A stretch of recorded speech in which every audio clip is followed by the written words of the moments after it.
बिस्मिल्लाहिर्रहमानिर्रहीम। अस्सलाम वालेकुम। लास्ट लेक्चर के अंदर हमने ऑर्डर ऑफ एलिमेंट देखा था। आज हम उसकी एग्जांपल देखेंगे। हमारे पास एग्जांपल्स क्या हैं। एग्जांपल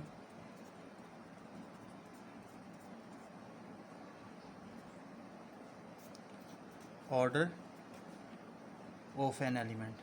ऑर्डर ऑफ एलिमेंट की हमारे पास एग्जांपल्स क्या होती हैं। सबसे पहली एग्जांपल है हमारे पास एग्जांपल 1 कि if any group order of e is equal to 1। E कोई भी हमारे पास एलिमेंट हो तो उसका ऑर्डर हमारे पास क्या होगा, 1 होगा। और ई से हमारा मुराद क्या था, आइडेंटिटी एलिमेंट। किसी भी आइडेंटिटी एलिमेंट का ऑर्डर क्या होता है, 1 होता है। नंबर 2 है इन सी फोर हमने ग्रुप पढ़ा था। C4 के अंदर ऑर्डर ऑफ -1 आपका क्या होता है, 2 के इक्वल होता है। Order of i is equal to और order of -i is equal to आपके पास क्या होता है, 4 होता है। इसी तरह नंबर 3 एग्जांपल में इन S3 के अंदर हमारे पास जो एलिमेंट्स हैं उनके ऑर्डर इस तरह से होते हैं कि order of a square is equal to हमारे पास होता है 3, जबकि ऑर्डर ऑफ बी और order of a b, order of a square b, ये इज इक्वल टू हमारे पास क्या होता है, 2 होता है। और ये एग्जांपल जो हमने लास्ट लेक्चर के अंदर देखी थी। नेक्स्ट हमारे पास है रिमार्क्स। इस डेफिनेशन का हमारे पास रिमार्क्स ही होता है कि if a is any element, if a is any element of a group G with order of a is equal to 2। अगर हमारे पास order of a is equal to 2 हो तो देन ए और ए इनवर्स आपस में क्या होंगे, इक्वल होंगे। अगर किसी भी हमारे पास एलिमेंट जो कि किसी ग्रुप का एलिमेंट है उसका ऑर्डर अगर हमारे पास क्या आ जाए, 2 आ जाए, तो इसका मतलब उसमें जो ए है हमारे पास वो इक्वल टू क्या होंगे, ए इनवर्स के इक्वल होगा। नेक्स्ट हमारे पास है थ्योरम की स्टेटमेंट हमारे पास है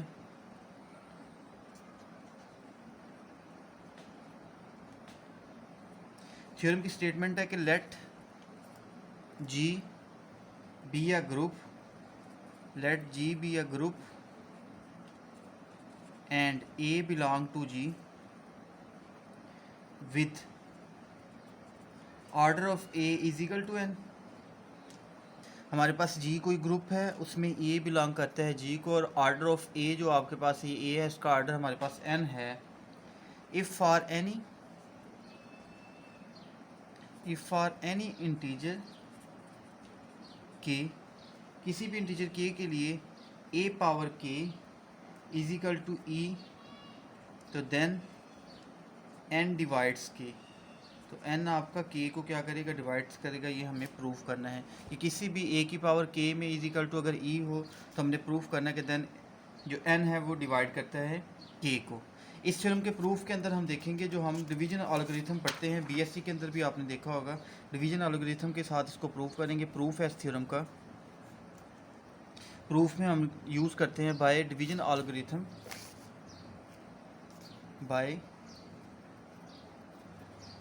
algorithm, there exist integer q and r such that, अगर दो इंटीजर उसमें एग्जिस्ट करते हैं, देयर एग्जिस्ट इंटीजर्स q हमारा जो कोशेंट होता है डिवीजन एल्गोरिथम में, एंड r आपके पास जो रिमाइंडर होता है, such that k is equal to होगा NQ प्लस r।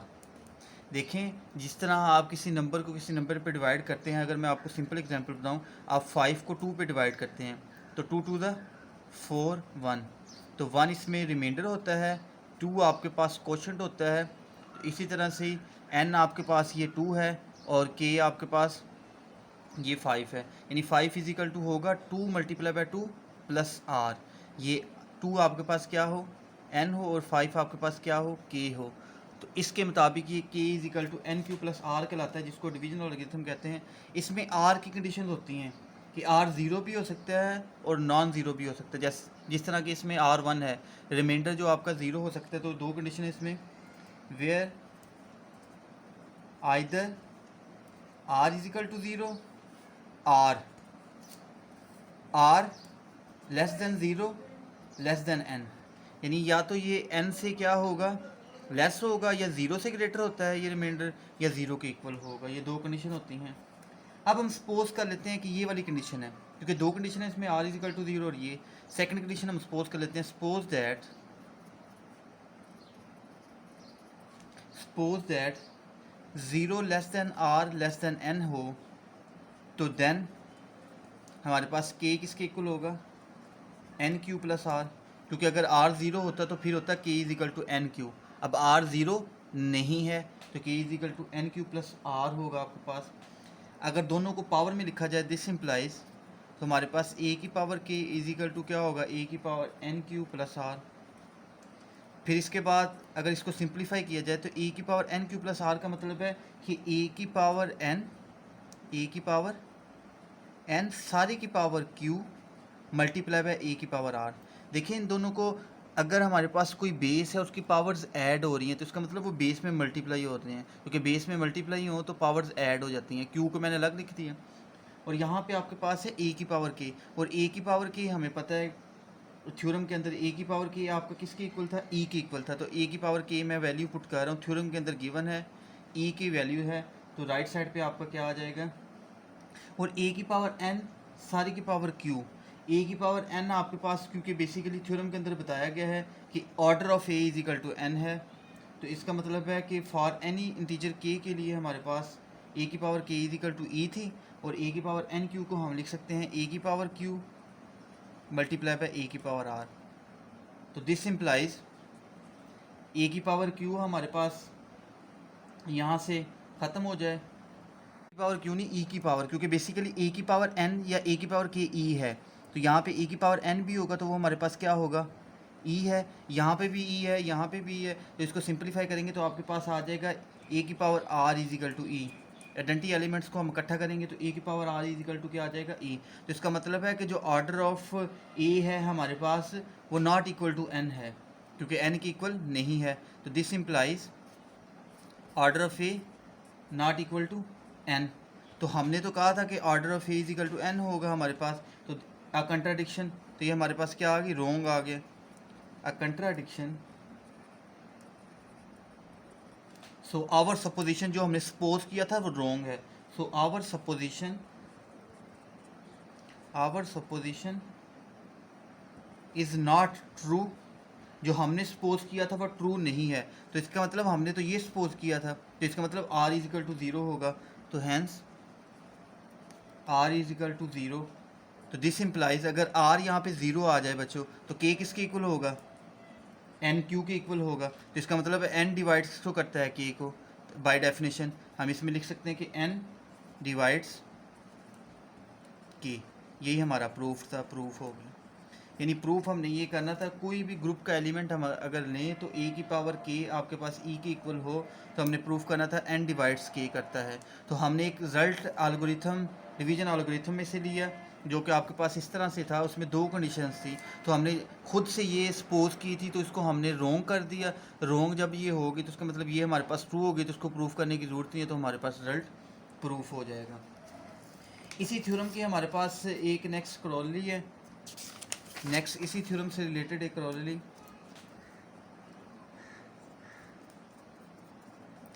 उसमें ये बताया गया है कि अगर जी हमारे पास कोई भी ग्रुप हो, let G be a group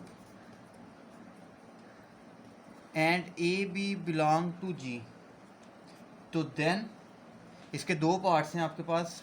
part one है कि order of a is equal to order of a inverse के इक्वल होता है, और सेकंड पार्ट में ये बताना है कि order of a b is equal to होता है ऑर्डर ऑफ बी ए के। तो प्रूफ देखते हैं इसका, बहुत इजी प्रूफ है, ये पिछले थ्योरम में से ही है। तो प्रूफ सबसे पहले हम लेट कर लेते हैं, फर्स्ट वाले को प्रूफ करते हैं कि let order of a is equal to m है और order of a inverse is equal to n है। हम दोनों के ऑर्डर जो हैं वो खुद से सपोज कर लेते हैं। तो now order of a inverse is equal to अगर n हो जाए तो this implies order a inverse की power n is equal to हमारे पास क्या हो जाएगा e, क्योंकि बाय जो पीछे वाला थ्योरम किया हमें ये बताता है कि किसी एलिमेंट का अगर ऑर्डर n की इक्वल है तो उसका मतलब उस एलिमेंट की power n is equal to e की इक्वल है। प्रीवियस थ्योरम को हमने यहाँ पे यूज़ किया है। इसको सिंप्लीफाई करेंगे तो आपके पास क्या आ जाएगा, a की power minus n is equal to e आ जाएगा। और a की power minus n is equal to e है तो लेफ़्ट साइड पे भी मैं मल्टीप्लाई करता हूँ। दिस इम्प्लाइज लेफ़्ट साइड को भी a की पावर n से मल्टीप्लाई कर दें, राइट साइड को भी a की पावर n से मल्टीप्लाई कर दें, तो ये आपके पास क्या आ जाएगा, a की पावर n और a की पावर माइनस एन, तो ये -1 +1 ज़ीरो आ जाएगा। तो a की पावर ज़ीरो को यहाँ पे मैं आइडेंटिटी के लिए यूज़ कर लेता हूँ। तो अब हमारे पास रिजल्ट आ जाएगा e इज इक्वल टू ए की पावर n। तो e इज इक्वल टू हमारे पास क्या आ गया, a की पावर n आ गया। तो दिस इम्प्लाइज यहाँ से हम लिख सकते हैं कि a की power n is equal to e। अब हम क्या करते हैं कि ऑर्डर ऑफ a हमारे पास क्या था, m था, और a की पावर n हमें पता चल गया वो e की इक्वल है, यानी a की पावर अगर n ली जाएंगी तो हमारे पास आइडेंटिटी एलिमेंट आएगा। तो इसका मतलब है सो m डिवाइड्स n, क्योंकि m है जो वो n को डिवाइड करता है, सो m divides n previous theorem के मुताबिक। तो नेक्स्ट हमारे पास क्या होगा बच्चों, नेक्स्ट हमारे पास होगा कि ऑर्डर ऑफ a अगर m की इक्वल है तो दिस इम्प्लाइज a की power m is equal to e होगा, a की power m is equal to e. उसी तरह से जैसे प्रीवियस हमने किया था -n माइनस प्लस n से, यहाँ पे भी मल्टीप्लाई डिवाइड, यहाँ पे माइनस के साथ हम करेंगे, यहाँ पे मल्टीप्लाई कर दे -m के साथ, यहाँ पे भी मल्टीप्लाई कर दे -m के साथ। तो ये आपके पास उसी तरह से प्रीवियस में इन्वर्स, क्योंकि यहाँ पे -m आ रहा है तो इस वजह से ये क्या हो जाएगा, a की पावर -m की power m is equal to आपके पास क्या आ जाएगा, e आ जाएगा। तो यहाँ से हमें पता चल गया कि जो इन्वर्स है वो भी हमारे पास आइडेंटिटी एलिमेंट की इक्वल है। तो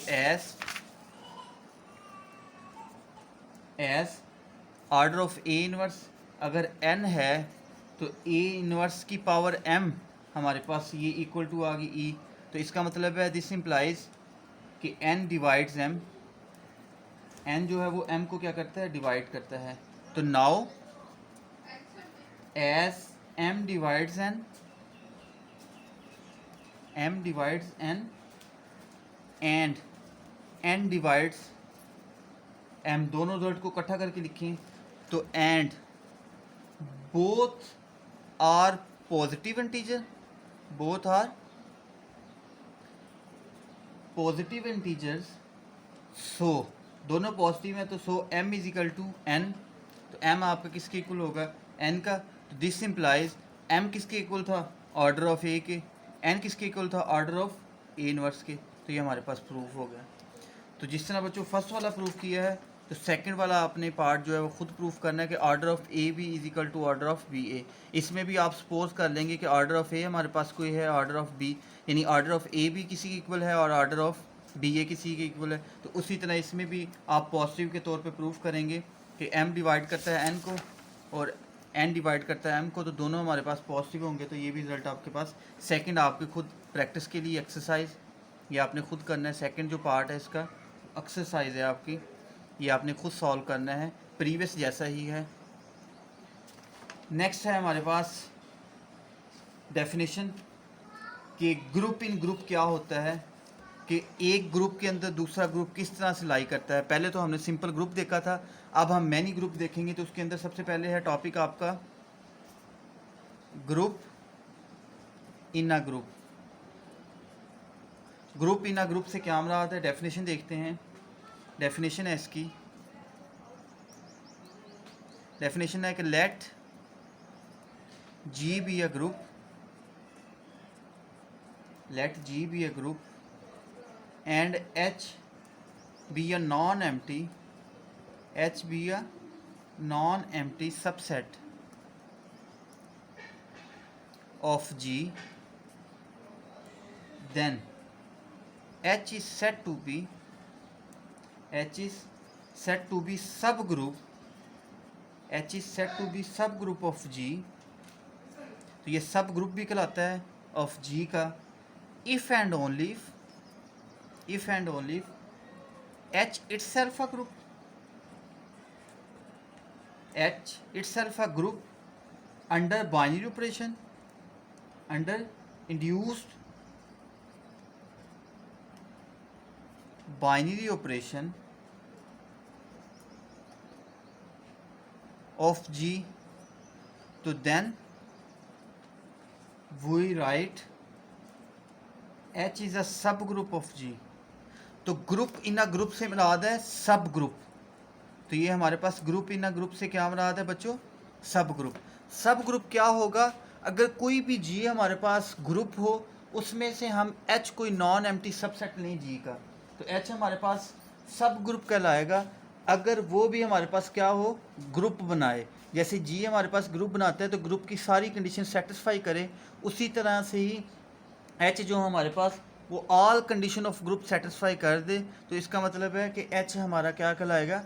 सब ग्रुप कहलाएगा। तो इसकी हमारे पास रिमार्क्स है सब ग्रुप से रिलेटेड, उसके बाद हम इसकी एग्जांपल्स देखेंगे। रिमार्क्स है हमारे पास, सब ग्रुप से रिलेटेड रिमार्क्स है कि every group G has at least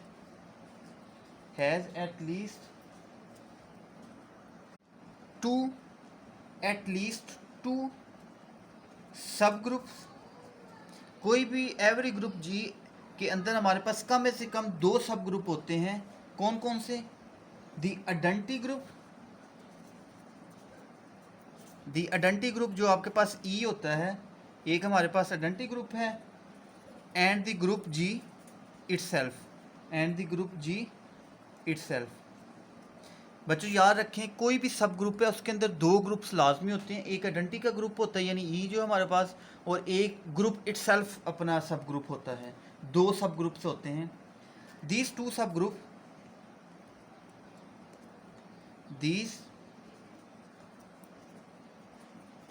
group of G are called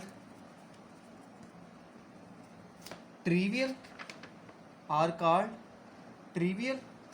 तो ये जो 2 सब ग्रुप हमारे पास क्या कहलाते हैं? ये कहलाते हैं ट्रिवियल सब ग्रुप और इम्प्रॉपर सब ग्रुप। ये हमारे पास ट्रिवियल या इम्प्रॉपर सब ग्रुप कहलाते हैं। इसी तरह से ऑफ जी, तो एनी अदर सब ग्रुप ऑफ जी, और जो हमारे पास जी के ग्रुप होंगे वो हमारे पास कहलाएंगे इस कॉल्ड नॉन ट्रिवियल और प्रॉपर सब ग्रुप ऑफ जी। तो वो हमारे पास नॉन ट्रिवियल या प्रॉपर सब ग्रुप कहलाएंगे। एग्जाम्पल्स हैं हमारे पास। एग्जाम्पल सब ग्रुप के हमारे पास बहुत ज़्यादा एग्जाम्पल है, उसमें से कुछ एग्जाम्पल हम देखते हैं। सबसे पहली एग्जाम्पल है हमारे पास कि इवन नंबर का सेट अंडर एडिशन इस sub group integer under addition, इस sub group rational under addition, इस sub group real under addition, sub group हमारे पास complex under addition. Complex set बड़ा है, उसमें से रियल में से हमारे पास रैशनल में से इंटीजर में से इवन। तो ये ग्रेटर ये भी बताता है कि ये सेट बड़ा होता है, ये छोटा होता है, इसलिए इसको कहते हैं सब सेट ऑफ दिस ग्रुप, यानी इसके एलिमेंट इस सेट में बिलोंग करते हैं। सेकंड हमारे पास है अंडर मल्टीप्लिकेशन रैशनल, ज़ीरो को निकाल के हमारे पास अंडर मल्टीप्लिकेशन इस sub group of real under multiplication सब ग्रुप ऑफ कम्प्लेक्स, ज़ीरो निकाल के हमारे पास अंडर मल्टीप्लिकेशन। और इसी तरह से हमारे पास एग्जांपल नंबर 3 है कि +-1 का जो सेट है हमारे पास अंडर मल्टीप्लिकेशन इज़ अ सब group of C4 under multiplication, यानी +-1 अगर एलिमेंट लिया जाए तो वह सब ग्रुप होता है C4 के लिए। इसी तरह हमारे पास एग्जांपल 4 है कि 1A set, 1B set, 1AB are all subgroup ये तमाम के तमाम हमारे पास सब ग्रुप्स हैं ऑफ K4। तो ऑफ K4 के लिए हमारे पास सब ग्रुप हैं। एग्जाम्पल 5 है हमारे पास सब ग्रुप की। एग्जाम्पल 5 में हमारे पास है 1A² comma 1B element comma 1AB comma 1A²B are all subgroups of S3। तो ये हमारे पास S3 के सब ग्रुप्स हैं। नंबर 6 है हमारे पास +-1 comma +-1 plus iota comma +-1 +-1 +-1 +-i +-1 +-j +-1 +-k are all subgroups of Q8। तो ये तमाम के तमाम हमारे पास Q8 के सब ग्रुप हैं।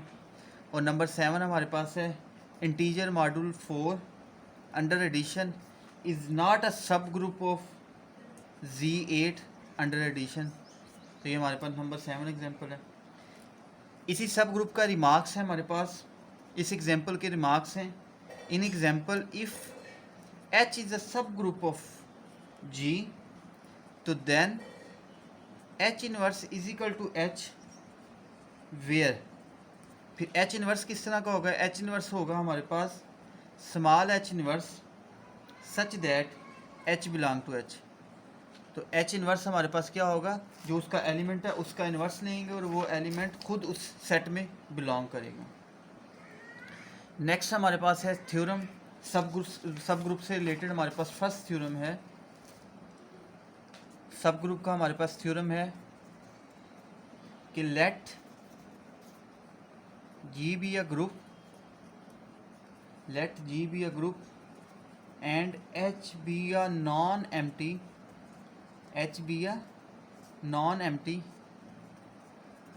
subset of G। तो then H is a subgroup of G if and only for all AB belong to H, AB inverse belong to H। ये हमने प्रूफ करना है। दो कंडीशन है इसमें इफ़ एंड ओनली इफ़ की, कि अगर हमारे पास H सब ग्रुप ऑफ G का तो उसमें हमने प्रूफ करना है कि A B इनवर्स बिलोंग करता है H को। अगर A B इनवर्स बिलोंग करे H को तो इसका मतलब है कि H सब ग्रुप होता है G का। इसका प्रूफ देते हैं। इसमें कन्वर्सली प्रूफ होगा, इफ़ एंड ओनली इफ़ की कंडीशन है। लेट अस अज्यूम, हम ये अज्यूम कर लेते हैं कि H जो है वो सब ग्रुप है G का। तो then H is also group, क्योंकि अगर सब ग्रुप है तो सब ग्रुप के लिए हमने पढ़ा था कि वो ग्रुप अगर सब ग्रुप है तो वो ग्रुप की कंडीशन भी सेटिस्फाई करेगा। तो देन इट इज़ ट्रिवियल, तो then it is trivial that for all AB belong to H this implies AB inverse belong to H। तो ये प्रूफ करने की हमें ज़रूरत नहीं। हमें पता है कि अगर H जो है वो सब ग्रुप है G का तो H इटसेल्फ अ ग्रुप है, तो ग्रुप की कंडीशन के मुताबिक ये इस कंडीशन को ट्रिवियल है सेटिस्फाई करेगा। अब हम कन्वर्सली अज्यूम करते हैं। कन्वर्सली अज्यूम करते हैं कि assume for AB belong to H, this implies AB inverse belong to H holds। तो टू प्रूफ, तो हमने प्रूफ क्या करना है? To proof H is a सब ग्रुप ऑफ G, तो हमने ये प्रूफ करना है। फॉर दिस प्रूफ, इसको प्रूफ करने के लिए for this we have to proof हमें ये प्रूफ करना पड़ेगा कि H itself is group, H हमारे पास इटसेल्फ अ ग्रुप है। एक तो हमें ये प्रूफ करना पड़ेगा under induced binary operation of G, यानी जो ऑपरेशन G पे लगाए जाते हैं उस ऑपरेशन के तहत H हमारे पास क्या है? ग्रुप बनता है या नहीं। तो उसके लिए ग्रुप की हम कंडीशन सेटिस्फाई करेंगे कि इसमें इन्वर्स एग्जिस्ट करता है, आइडेंटिटी एलिमेंट एग्जिस्ट करता है और ये क्लोजर है। तो ये तमाम की तमाम प्रॉपर्टी हम ग्रुप की चेक करेंगे। सबसे पहले हम लेट कर लेते हैं कि let a belong to H, तो such that a not equal to e. तो नाउ अगर ए एच को बिलोंग करे तो इसका मतलब है कि a not equal to e है हमारे पास। तो this implies a belong to H, this implies a comma a belong to H. तो दिस इम्प्लाइज अगर हमारे पास ए है तो उसका इन्वर्स भी हमारे पास एग्जिस्ट करेगा बाय डेफिनेशन, क्योंकि हमें पता है बिलोंग एच। तो दिस इम्प्लाइज ए इन्वर्स हमारे पास क्या होता है, आइडेंटिटी है, तो दोनों को मल्टीप्लाई करेंगे, a inverse belong to H. तो this implies e belong to H. तो इसका मतलब आइडेंटिटी इसमें एग्जिस्ट करती है। तो H contain identity of G. तो हमने एक एलिमेंट लिया, हमें पता है कि a not equal to e है, तो हमने उसका इन्वर्स उसमें बिलोंग करवाया, तो दोनों की मल्टीप्लिकेशन ई आ जाएगी। तो ई बिलोंग टू एच का क्या मतलब है, ई बिलोंग टू एच का मतलब ये है कि उसमें आइडेंटिटी एलिमेंट होल्ड करती है। तो फर्स्ट कंडीशन हम लिखेंगे एच कंटेन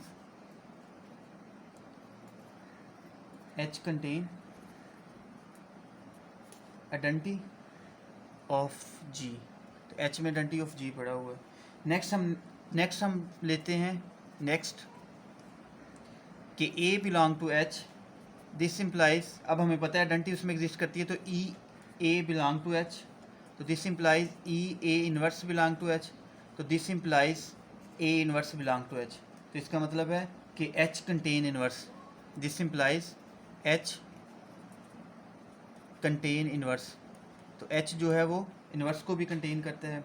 नेक्स्ट हम सपोज करते हैं now let a b belong to H, this implies a b inverse belong to H. तो this implies by definition a b inverse का इन्वर्स बिलोंग टू एच। तो a b inverse का inverse हमें पता है कि बी के equal होता है। तो this implies a b belong to H. तो this implies a b, a और बी एच में से बिलोंग कर रहे थे, तो ए बी एच में चले गए हैं, तो इसका मतलब H is close. First condition जो है वो सेटिस्फाई हो गई है। तो now as H is close, now as H is closed, तो and H is a subset of G and associative law holds in G, so associative law hold in H। अगर associative law G में hold करता है तो इसका मतलब वो H के अंदर भी होल्ड करेगा। so associative law holds in H। अगर वो जी के अंदर होल्ड करता है तो उसका मतलब एच में भी होल्ड करेगा। तो तमाम की तमाम प्रॉपर्टी प्रूफ हो गई हैं। तो this implies H is group, इसका मतलब एच इज़ ग्रुप है under induced binary operation of G. तो this implies H is a सब ग्रुप ऑफ जी। तो हमने ये प्रूफ कर दिया कि एच हमारे पास जो है वो सब ग्रुप ऑफ जी का है। तो बेसिकली हमने थ्योरम के अंदर इन्वर्स वाली कंडीशन दी हुई थी, तो हमने सब में इन्वर्स वाली कंडीशन लगाई है, तो हमारे पास सारे रिजल्ट आ गए। और ऑलरेडी हमें पता था कि एच सब ग्रुप ऑफ जी है। तो अगर हम एच को ये प्रूफ कर दें कि क्लोजर भी है, उसमें इन्वर्स भी है, आइडेंटिटी भी है, तो इसका मतलब उसमें एसोसिएटिव लॉ भी होल्ड करेगा इन कंडीशन ऑफ जी। तो हमने ये प्रूफ किया है कि हमारे पास कोई भी ग्रुप हो, तो एच उसका सब ग्रुप हो या सब सेट ऑफ जी हो, तो सब सेट के अंदर हम ये प्रूफ कर सकते हैं। सब सेट की कंडीशन यहाँ पे यूज़ की थी हमने कि एच अगर सब सेट है जी का, तो एच हमारे पास सब ग्रुप तब बनाएगा जब जी की कंडीशन हम सेटिस्फाई करें। तो एच के अंदर हमने जी की कंडीशन सेटिस्फाई कर दी हैं। अल्लाह हाफिज़।